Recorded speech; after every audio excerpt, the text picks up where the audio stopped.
एक तरफ खान साहब ने कहा है कि हालात वहाँ जा रहे हैं कि शायद खुदा न खास्ता टुकड़े भी इकट्ठे ना हम कर सकें पाकिस्तान के, तो उन्होंने कहा अकल करें, होश करें, बात करें। नाज़रीन, इमरान खान की तकरीर आप लोगों ने सुनी, बड़े अहम और इम्पोर्टेंट लफ्ज़ इमरान खान ने इस्तेमाल किए, कहा कि इन टुकड़ों को जोड़ना बड़ा मुश्किल हो जाएगा। इमरान खान ये कहता है कि पाकिस्तान टूट जाएगा, अजीब आदमी है। आज फिर बात करते हुए फिर उसने पाकिस्तान को कहा तोड़ दिया जाएगा और 3 हिस्सों में चला जाएगा।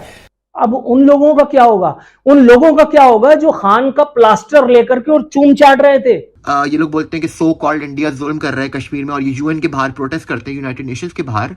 अब क्या हो गया? अब तो आपकी अपनी आईएसआई आपकी लोगों पर जुल्म कर रही है। अब आप जाए यूनाइटेड नेशंस में जाकर आप जो है वो आप प्रोटेस्ट करें अपनी आर्मी के अगेंस्ट। आईएसआई जो है वो प्रिंटिंग कर रहा है पाकिस्तानी करेंसी की और फॉरेन करेंसी की, किसी भी चेक और बैलेंस के से मुबर्रा। जो काम दहशतगर्द नहीं कर सके, जो काम बलूचिस्तान लिबरेशन आर्मी नहीं कर सकी, जो तहरीक तालिबान नहीं कर सकी, जो इंडिया की फौज नहीं कर सकी। 3 टॉप जो director general inter services intelligence हैं वो इस काम के अंदर जो है वो करेंसी छापने में, अरबों की करेंसी, बिलियंस ऑफ रुपीस और बिलियंस जो फॉरेन करेंसी जो है वो छापी गई है, फेक करेंसी नोट छापे गए हैं। इमरान खान के लिए एक जहाज तैयार खड़ा है, वो जब भी यहाँ से फरार होना चाहें फरार हो सकते हैं। मौजूदा जो लेफ्टिनेंट जनरल नदीम अंजुम हनी बनी है, उसने 18 बिलियन रुपीस अब तक वो छाप चुका है और फॉरेन करेंसी नोट वो छाप रहा है।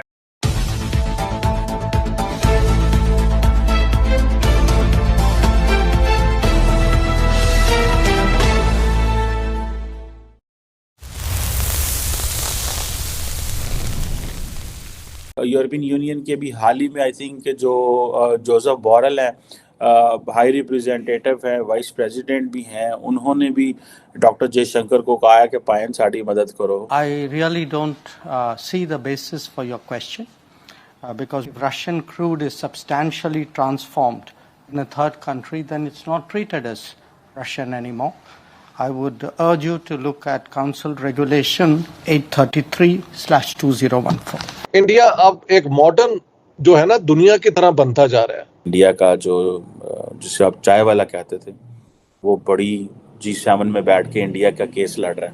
इंडिया का केस नहीं लड़ रहा, वो 120 जो डेवलपिंग वर्ल्ड है जिसे वो ग्लोबल साउथ कह रहे हैं, उनका एडवोकेट बना हुआ है। अभी खबर ये है कि नॉर्थ वजीरिस्तान में एक अटैक हुआ है आर्मी व्हीकल के पास, जिसमें 6 पाकिस्तान के आर्मी के जवान जो उनसे जख्मी हुए हैं, 4-5 के करीब सिविलियन जख्मी हुए हैं। पाकिस्तान के अंदर कोर कमांडर का घर जल जाए और वो कोर कमांडर अपने सिपाहियों से पूछ रहा है कितने आदमी थे।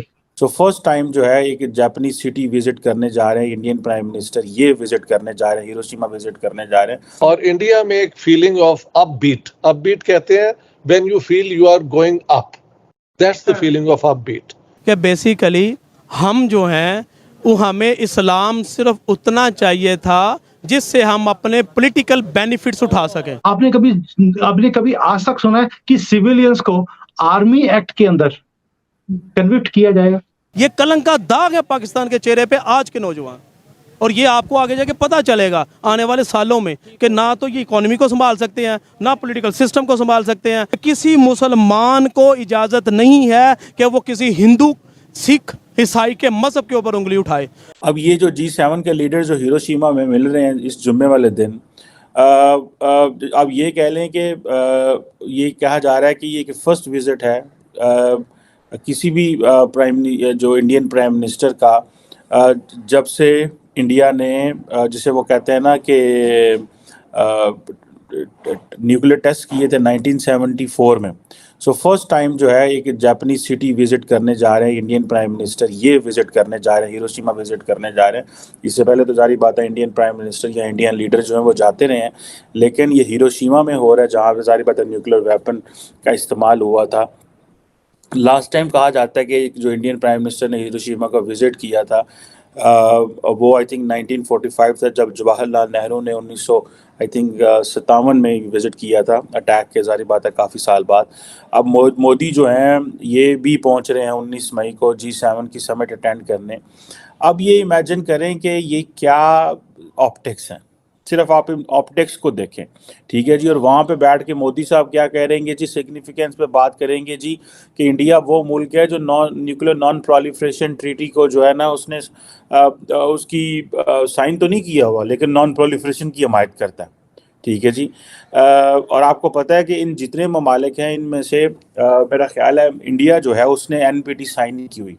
न्यूक्लियर नॉन प्रोलिफरेशन ट्रीटी जो है वो बेसिकली एक हिरोशिमा में भी होना और ये ट्रीटी भी साइन ना करना, उस वक्त मैं आपको बता दूं बहुत सारे लोगों को जिनको नहीं पता कि जो NPT है, न्यूक्लियर नॉन प्रोलिफरेशन जो ट्रीटी है, चाहते थे कि जिन ममालिक ने 1967 से पहले न्यूक्लियर वेपन्स एक्वायर कर लिए हैं वो डी ज्योरे न्यूक्लियर वेपन स्टेट है। और जिन ममालिक ने 1969 से आई थिंक बाद जब ये ट्रीटी एनफोर्स होगी, 67 में आई थिंक ये ट्रीटी आई थी, 69 में ये एनफोर्स हो गई, उसके बाद जिन ममालिक ने न्यूक्लियर वेपन्स एक्वायर किए हैं ये de facto nuclear weapon state है। और इंडिया ने भी कभी NPT साइन नहीं की, पाकिस्तान ने भी साइन नहीं की। और बेसिकली इस ट्रीटी को साइन करवाने का मकसद ये है ताकि जो स्टेट्स हैं वो न्यूक्लियर वेपन्स एक्वायर ना करें। डॉक्टर साहब, जितने भी पाकिस्तानी होते हैं जब इंडिया जाते हैं या इंडियन लोगों से बात करते हैं, जैसे आपसे भी बहुत से लोगों ने कहा होगा कि भाई हमें पाकिस्तान से कोई मसला नहीं है, बस जो आप दहशतगर्द भेजते हो ना हमारे मुल्क में ये बंद करो। जब आपसे ये किसी ने सवाल पूछा तो आपने इसका क्या जवाब दिया? क्योंकि मैंने कहा मैंने तो अग्री किया है ना, मैंने कहा वाकई दोस्ती नहीं हो सकती कि अगर दो दोस्त बनना चाहते हैं तो दोस्तों के अंदर कोई पार्टनर भी टेररिज्म तो इस्तेमाल नहीं ना कर सकता। तो ये उनका मौक़िफ़ दुरुस्त है।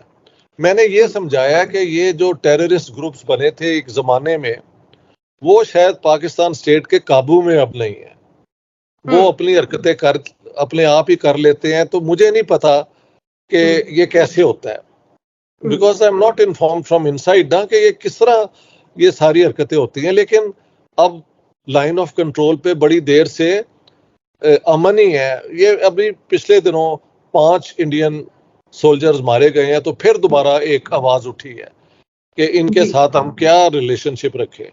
लेकिन आम बंदा समझता है कि ये कोई मैंने समझाया मैं कि यार लोग ठीक है, एक फंडामेंटलिस्ट किस्म की सोच प्रमोट की गई, लोगों पे इम्पोज की गई, वो सारी कहानी दुरुस्त है। लेकिन आम हमारे लोग जो हैं वो अमन पसंदी हैं और वो they want to be happy like any other human being in the world. बच्चों को पालना, अपनी फैमिली का ख्याल रखना, नौकरियों की तलाश करना, यही जिंदगी में 95% लोगों की जिंदगी यहाँ ही गुजर जाती है। वो 5% जो आइडियोलॉजिकल ड्रिवन होते हैं वो प्रॉब्लम होते हैं। तो जब पाकिस्तान और इंडिया में अगर एट द स्टेट लेवल एक होगी ना डायलॉग, तो उनके नीचे जो ये इस किस्म की इंस्टीट्यूशंस हैं फिर दोनों स्टेट्स को उस पर एक्ट करना पड़ेगा। तो as a political scientist I have explained कि लोगों की फ्रेंडशिप एक जगह है, लेकिन जब तक स्टेट्स इन्वॉल्व नहीं होती और रिस्पॉन्सिबल नहीं एक्ट करती तो आगे ये बात नहीं बढ़ेगी।